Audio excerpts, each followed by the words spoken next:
자, 이번 시간에는 열강의 동아시아 침략 부분 해보겠습니다. 이 부분이 왜 나오냐면 우리나라가 이제 근대사에 들어가게 되는데 근대의 시작은 우리나라 기준으로 해서 열강으로 거듭나고 있었던 일본의 침략으로 시작되었다. 이렇게 보이기 때문이에요. 그렇다면 우리가 우리나라의 근대를 배우기 전에 우리나라 근처에 있었던 나라들 중국이나 일본도 우리나라와 마찬가지의 상황을 겪었는데 그들이 겪은 상황과 우리나라가 겪은 상황을 좀 비교해 볼 필요가 있기 때문에 우리나라가 근대로 들어가는 그 직전에 동아시아의 다른 국가들 중국이나 일본도 서양 열강들에게 어떤 식의 간섭이나 침략을 받았고 거기에 대한 대응이 어떠했는지 알아둘 필요가 있기 때문입니다. 자, 그럼 이 서양 열강 국가들이 이 19세기에 들어서 이 동아시아까지 진출하게 된 과정은 어떻게 되냐면 자세하게 얘기할 수는 없지만 이 시대의 유럽 열강들을 제국주의 열강이라고 불러요. 나중에 일본이 이 제국주의 열강의 막차를 타서 우리나라와 중국 나아가서는 동남아시아 뭐 이런 지역까지 쳐들어가서 전쟁을 일으키게 되는데 이 시대에 이제 제국주의 열강은 어떤 식으로 설명을 되느냐 뭐 이런 키워드가 있어. 독점 자본주의다, 배타적 민족주의다, 사회진화론이다, 백인 우월주의다 이렇게 얘기하는데 우리는 이제 이게 세계사가 아니기 때문에 좀 간략하게 얘기를 하자면 이 서양의 여러 제국주의 열강들은 원료 공급지와 상품 시장을 확보하기 위해서 왜냐하면 당시에 각국이 이 열강들이 자신의 나라에서 산업이 발달하는데 이 발달된 산업으로 생산된 물품들을 어디다 갖다 팔아야 된단 말이에요. 근데 당시에는 이제 자유경쟁이라는 개념이 별로 없기 때문에 자기네들이 만든 물건을 강제로 어디다 팔아 먹어야 되는 거예요. 강제로 사게 만들어야겠지. 그래서 상품 시장을 확보하는 거고 또 공장에서 물건을 만들려면 원료가 필요하잖아. 그럼 원료를 싸게 들여오면 좋잖아. 그럼 이거에 대한 가장 손쉬운 해결책이 뭐냐? 식민지를 하나 만들어서 걔네들한테 원료를 뺏어온 다음에 공장을 돌려서 만든 물건을 팔아버리면 되겠지. 그래서 식민지를 침략하는 거예요. 값싼 원료나 노동력, 상품 시장을 확보하게 되겠지. 자, 그럼 사회진화론이나 백인우월주의는 뭐냐? 이것은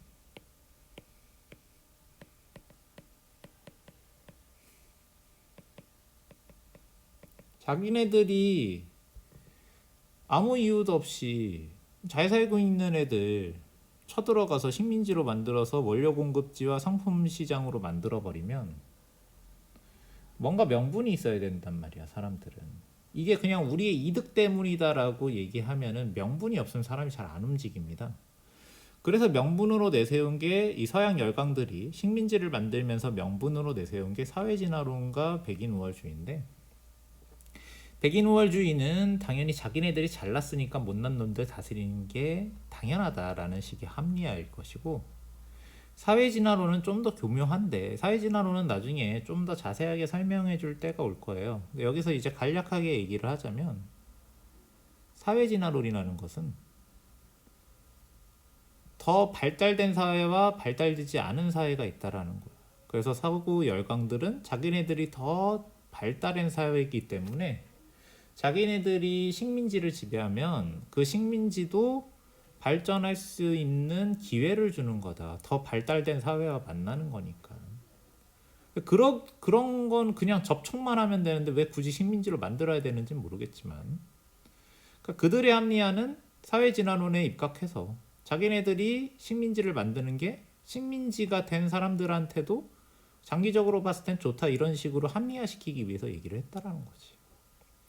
그리고 이러한 제국주의 열강들이 처음엔 유럽과 가까운 곳을 침략을 하다가 이제 멀고 먼 아시아까지 진출하게 되고 그래서 이제 아시아에 있는 중국, 일본, 또 우리나라까지 시끄러워지게 되는 거죠.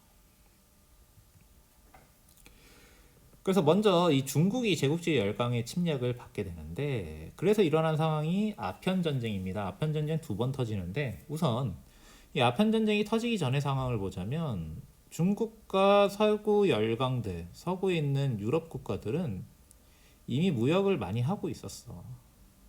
근데 처음에는 청나라의 힘이 어느 정도 강력했기 때문에 청나라가 무역을 굉장히 통제를 강력하게 했는데 그 통제했던 무역 체제를 강동 무역 체제라고 부릅니다. 왜 강동 무역 체제냐? 서양과의 무역은 이 광동 지역에 있는 광저우라는 도시에서만 하는 거예요. 중국이 넓고 해안선도 길기 때문에 항구 도시 엄청 많은데 그 많고 많은 항구 도시 중에 오직 광저우에서만 무역을 하게 하는 거지. 딱 한 항구 하나만 열어준 거야. 그리고 광저우에서 아무 상인이랑 거래를 하는 게 아니고 청나라 정부에서 인정한 공행하고만 무역을 할 수 있습니다. 그래서 광저우의 상인조합, 광동 13행이라고 불렸으니까 13개의 상인조합이겠지. 이들이 청나라의 정부가 인정한 독점 상인이에요. 어떤 걸 독점했을까? 서양과의 무역을 독점한 상인들이겠지. 그래서 공행은 서양과의 무역을 담당하는 독점권을 가졌기 때문에 서양과의 교섭에서 굉장히 유리했을 것이고 대신에 관세를 정부에 납부하고 관료들에게 막대한 뇌물을 상납했는데 당연히 서구 열강들은 여기에 불만을 가지고 있었어. 당연히 불만이 많았겠지. 아무 데서나 무역하고 싶은데 광저우에서만 무역하라 그러고 아무하고나 무역하고 싶은데 공행하고만 무역을 하라고 하니 당연히 서구 열강들은 불만을 가질 수밖에 없었습니다. 그래서 이 광동체제는 서양, 특히 영국의 큰 불만을 초래하지. 이들은 기회만 있으면 이 광동체제에서 벗어나고 싶어 합니다. 자, 불만을 가졌던 이유가 어떤 이유도 있냐면 일단 이 광동체제를 통해서 무역, 청나라와의 무역은 이 서구 열강, 특히 영국에게 심각한 적자를 초래하게 됩니다.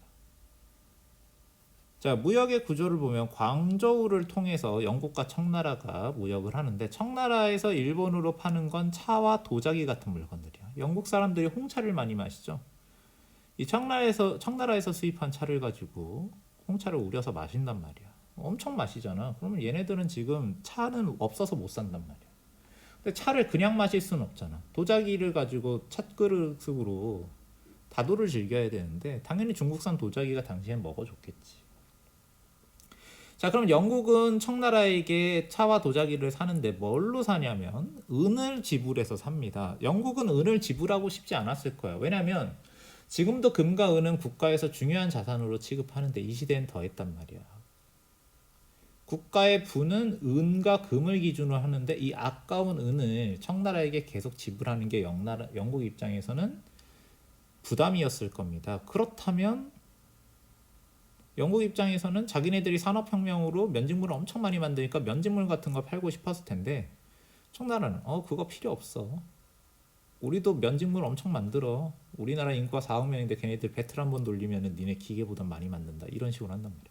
그러니까 청나라의 기본적인 입장은 뭐냐면 우리는 유럽 국가들의 물건 별로 필요 없다. 니네가 무역하자고 하도 비니까 광저우 하나 열어준 다음에 무역하라고 하는 거지. 우리는 사실 니네랑 무역 별로 필요 없어. 니네가 간절한 거지. 이런 태도였기 때문에 영국 입장에서는 차와 도자기가 필요했기 때문에 청나라와 무역을 하지만 계속된 적자로 불만이 있을 수밖에 없지. 어느 정도냐? 자, 청나라는 1781년부터 1810년까지 한 30년 정도 기간 동안 은 4,200만 냥의 이득을 거두었다고 합니다. 그러니까 청나라 입장에서 막대한 이득이 되는 거예요. 4,200만 냥이면 청나라 1년 예산이 1억 냥인데 30년 동안 이 무역으로 1년 예산의 절반 정도 되는 이득을 거뒀다는 거지.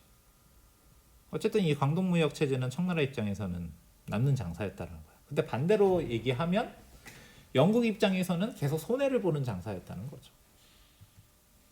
그래서 영국은 이러한 적자에서 벗어나기 위해서 무역 체제를 고안하게 되는데 그 무역 체제를 우리는 삼각무역이라고 부릅니다. 보다시피 삼각형으로 이루어져 있는데 세 개의 주체가 있어. 영국, 청나라. 원래 얘네 둘만 무역을 했었지. 그런데 인도가 끼면서 삼각형이 되는 건데 뭐가 새롭게 끼어들게 되냐면 아편이 끼어들게 됩니다. 아편은 마약이에요. 근데 영국이 이 무역에서의 적자를 벗어나기 위해서 인도를 통해서 아편을 청나라에게 팔기 시작하는 거예요. 청나라 사람들이 아편에 중독되게 됩니다. 그래서 어떻게 되냐면 이 은의 흐름을 봐야 된단 말이야. 자, 영국과 청 이 두 나라 사이에서만 무역을 할 때는 은이 청나라로 들어가고 빠져나가지 않았는데 영국 애들이 이 인도를 통해서, 인도는 당시 영국 식민지였어. 영국 식민지를 통해서 아편을 청나라에게 팔아제끼니까 청나라의 은이 빠져나가기 시작하는 거예요. 인도로 빠졌잖아. 인도는 영국 식민지잖아. 이 은은 다시 영국으로 고스란히 들어갑니다. 청나라에서 빠져나오지 않았던 은이 아편이 끼어들게 되면서 빠져나가게 되고, 청나라 사람들 중에 아편에 중독되는 사람들이 엄청나게 늘어나게 되는 거지. 경제적으로도 손해를 보고 사회적으로도 막대한 피해를 입게 되는 겁니다. 그래서 그 결과로 어떻게 되느냐. 자, 청나라가 아까 30년 동안 4,200만 냥의 흑자를 봤다고 하는데 순식간에 1년간 은 3,400만 냥의 적자를 봤다는 거야. 막대한 손해를 입게 되는 거지. 청나라의 1년 예산은 약 은 1억 냥인데 청나라 입장에서는 은을 손해보는 것도 문제지만 마약 중독자가 늘어나는 것도 엄청난 문제였다는 거야. 그래서 청나라는 이 문제를 해결하기 위해서 회의를 하게 되는데, 자, 이 아편 문제를 어떻게 할 것이냐. 세 가지의 해결책이 나옵니다. 첫 번째, 아편을 합법화하자. 아편을 합법화하고 대신에 관세를 징수합시다. 무역 수지 적자 보는 것을 해결하는 게 급선무라고 얘기하는 거예요. 관리와 병사 빼고는 그냥 아편 피고 싶은 놈 펴라. 대신에 거기에 대해서 세금을 걷고 영국한테 수입되는 것도 정식으로 수입해서 관세를 걷어서 무역 수지 적자를 해결하자는 안이 아편 합법화론이야. 또 어떤 의견이 있었냐면 해외에서 아편이 들어오니까 적자가 생기는 거니까 인도에서만 재배되는 아편을 청나라 국내에서도 아편을 재배해서 아편 수입을 줄이자라는 의견이 있었어. 이것이 아편 국산화론입니다. 하지만 이런 의견은 반대가 많았겠지. 마약을 합법화시키자는 이야기니까. 그래서 가장 힘을 받았던 것은 아편 단속론이 당연히 힘을 많이 받습니다. 이것을 강하게 주장한 사람은 임칙서라는 인물이고, 자, 이 사람은 아편 단속론을 강하게 얘기했고 황제의 지지를 받았기 때문에 즉시 광저우로 파견돼서 이 영국 상인들이 밀수하고 있었던 아편을 단속하게 됩니다. 그래서 이 사람은 엄격하게 아편 단속을 하고 영국 마약상이 숨긴 아편을 몰수하고 폐기시켜버려. 뭐 바닷물에 담궈서 끓여버렸대. 석회와 섞어서. 그래서 영국은 여기에 반발했고, 어떻게 보면은 기회를 엿보고 있었을 수도 있어. 영국은 군사력으로 중국을 압도할 수 있었다는 계산이 있었으니까 기다렸다는 듯이 전쟁을 일으키게 되죠. 그래서 아편 전쟁이 1840년에 발발하게 됩니다. 이 전쟁의 과정은 2차 저차 얘기할 필요도 없이 청나라가 대패해서 싸우는 족족 졌단 말이야. 그래서 이 전쟁에서 패배했기 때문에 청나라는 영국의 요구를 받아줄 수밖에 없었고 난징조약을 체결하게 됩니다.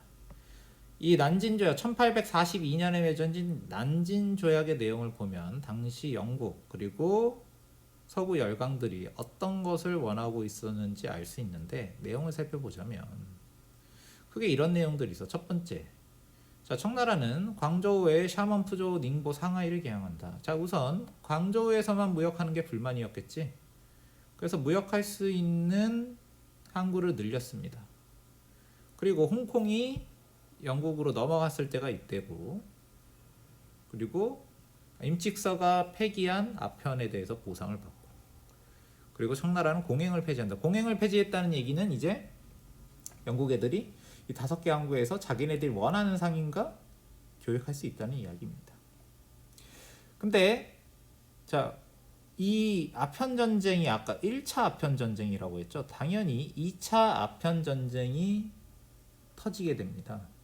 자, 2차 아편전쟁은 왜 터졌냐면 일단 중국이 당시 여기저기서 반란이 일어났어. 태평천국 운동이라는 큰 반란이 일어났고 이 반란 말고도 거대한 반란이 몇 개 더 일어납니다. 그래서 청나라 정신이 없고 더 약해지고 자, 반면에 서구 열강들, 영국 그리고 프랑스 같은 나라들은 난징 조약으로 인해서 자기네들이 중국에서 이득을 많이 얻을 거라고 생각했는데 생각만큼 이득을 못 얻은 거야. 그럼 더 유리하게 조약을 바꾸고 싶겠지.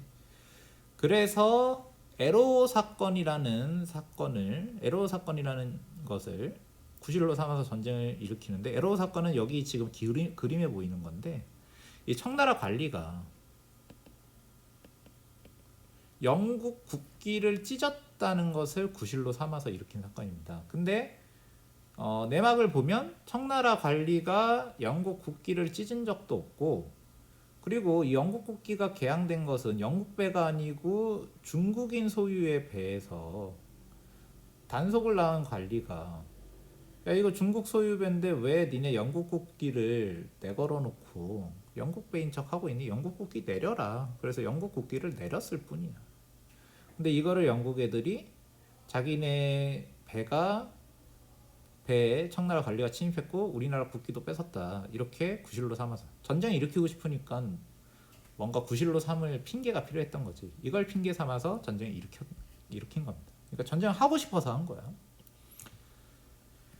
그래서 영국 프랑스군이 청나라를 연합 공격했고 당연히 청나라는 더 약해졌으니까 저항할 힘이 없었겠지. 그래서 텐진 조약이라는 걸 체결합니다. 근데 어느새 영국 프랑스 말고도 다른 나라들도 끼어들었나 봐. 그래서 청나라와 영국 프랑스 미국 러시아가 각각 조약을 체결합니다. 이 조약을 통틀어서 텐진 조약이라고 이야기를 해.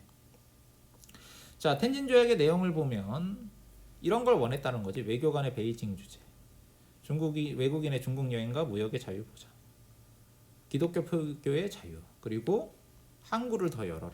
5개 항구 가지고는 안 되겠다라는 거야. 이런 걸 요구했다라는 거지. 자, 근데 이게 텐진 조약이 바로 통과가 되지 않고 이걸 비준을 해야 되는데 이 비준하러 오는 과정에서 영국과 프랑스 대표가 올 때 청나라의 수도 근처 항구 텐진으로 들어오는데 청나라에서 이쪽으로 오라 그랬는데 다른 쪽으로 갔단 말이야. 여기를 침입했다고 생각해서 폭격전이 벌어졌어. 이걸 또 핑계로 해서 영국 프랑스와 청나라의 협상이 결렬이 됐고 이 영국 프랑스는 이렇게 결심을 한 것 같아. 청나라를 아예 굴복을 시켜서 자기네들한테 이제 절대 덤비지 않게 하겠다 이런 결심을 한 것 같아. 어떤 걸 볼 수 있냐면 베이징을 함락한 다음에 이 원명원이라는 베이징의 서양식 궁전이 있었는데 이 궁전을 일부러 파괴했습니다. 여기 보면 영국 장교가 자기 부모님한테 쓴 글이 있는데 자기가 이 궁궐을 파괴한 것을 부모님한테 얘기했단 말이야. 이게 일부가 저지른 사고라면 이렇게 얘기를 안 했을 텐데 아마 명령체계에 의해서 불태우기를 했기 때문에 이렇게 얘기를 했겠지. 안타까운 심정을 표현하고 있지만 그래서 이렇게 원명원을 불태워버리고 약탈을 하면서 청나라에게 아주 큰 충격을 줬습니다. 자, 그래서 다시 한번 조약을 맺게 되는데 이것이 바로 베이징 조약입니다. 직전에 맺었던 텐진 조약의 내용에서 뭔가 플러스가 되는데 왼쪽에 있는 것은 텐진 조약의 내용이고요. 여긴 텐진 조약이야. 근데 여기에 더해서 뭐가 더 추가가 되냐면 텐진을 개항하라는 거야. 텐진이라는 도시는 베이징 바로 근처에 있는 항구 도시이기 때문에 굉장히 전략적으로 중요한 곳인데 여기도 이제 서양인들한테 문을 열라는 거지. 그리고 구룡반도의 영국 할양이라고 얘기하는데 구룡반도는 어디에 있냐면 이것도 홍콩이에요. 그러니까 홍콩은 원래 섬이야. 근데 홍콩 바로 앞에 구룡반도라는 반도가 있는데 여기까지 넘겨주라는 거지. 그래서 우리가 흔히 홍콩이라고 생각하는 지역은 홍콩 섬과 구룡반도를 포함하는 지역입니다. 그리고 연해주를 러시아에 할양해 준다. 자, 세계 지도를 보면 러시아가 우리나라 근처까지 동쪽으로 굉장히 넓은 영토를 차지하고 있는데 이때 처음으로 우리나라와 러시아가 영토를 마주대하게 되는 거예요. 연해주가 우리나라 근처의 러시아 땅이 이 연해주라는 곳이거든. 그러니까 지도를 그려보면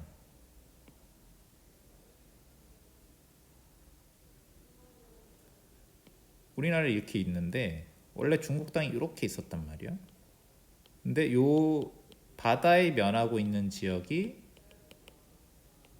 연해주인데 이 베이징 조약으로 연해주가 러시아에게 할양되었다는 거죠.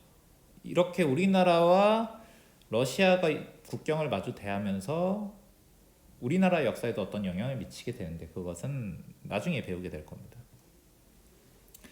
자, 일본어로 넘어갑시다. 일본은 17세기 중반 이후에 쇄국 정책을 펼치게 되는데 서양과의 무역은 나가사키의 네덜란드하고만 제한적인 무역을 합니다. 이 글 뒤에 보이는 이 부채꼴 모양의 섬이 있죠.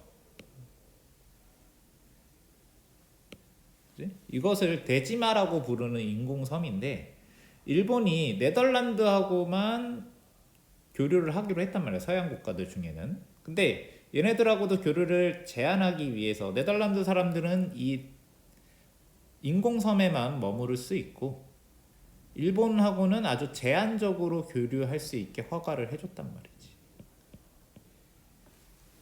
그래서 네덜란드하고만 제한적인 무역을 합니다. 그러니까 네덜란드하고는 계속 교류를 하긴 하지만 일본도 서양 전체에 대해서는 닫혀있는 상태였다는 거야. 자, 19세기 이후에 그런데 일본에 대해서 이 서양 열강의 개항 요구가 당연히 있었겠지. 그래서 일본도 처음에는 통상 요구를 강하게 거부합니다. 이국선 타격령이라고 해서 서양배가 나타나면 쫓아내라는 명령이야. 1825년입니다. 근데 아편 전쟁이 터지고 나니까 일본도 상황을 파악했을 거냐. 지금 가장 강력한 나라였던 청나라조차도 이 서양 세력과 대적이 안 되는 상황인데 자기네들 국력은 뻔하잖아. 그래서 정책을 바꿉니다. 아편전쟁 직후인 1차 아편전쟁 직후인 1842년에 신수급여령이라는 것을 내려서 함부로 서양 선박을 공격하지 말고 조난당한 서양 선박이 있으면 물과 식량을 보급해주고 돌려보내라.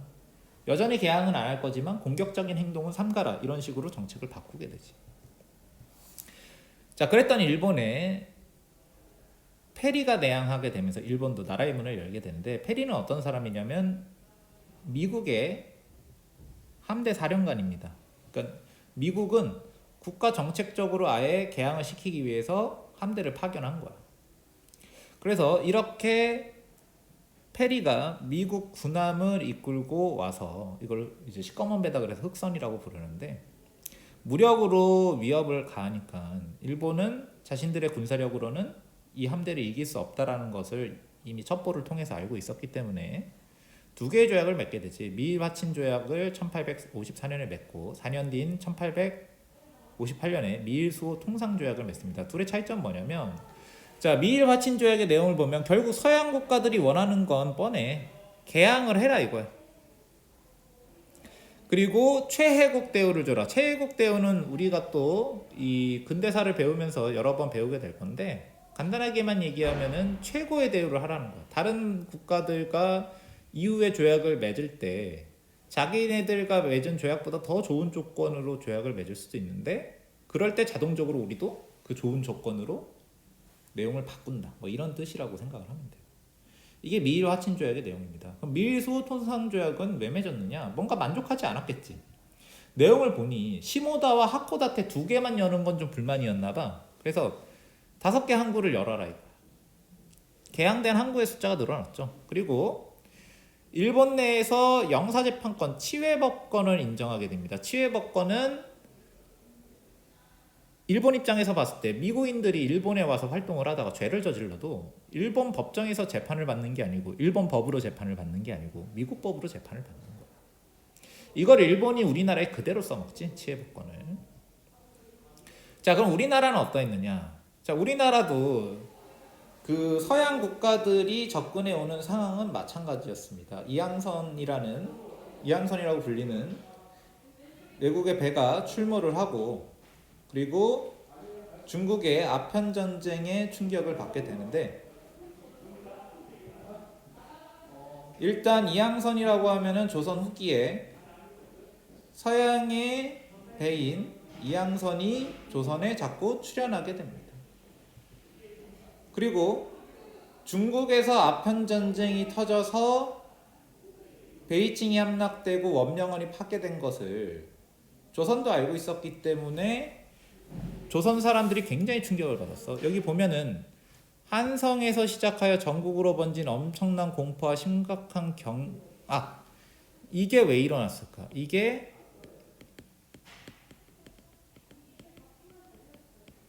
(2차) 아편 전쟁 때문이에요.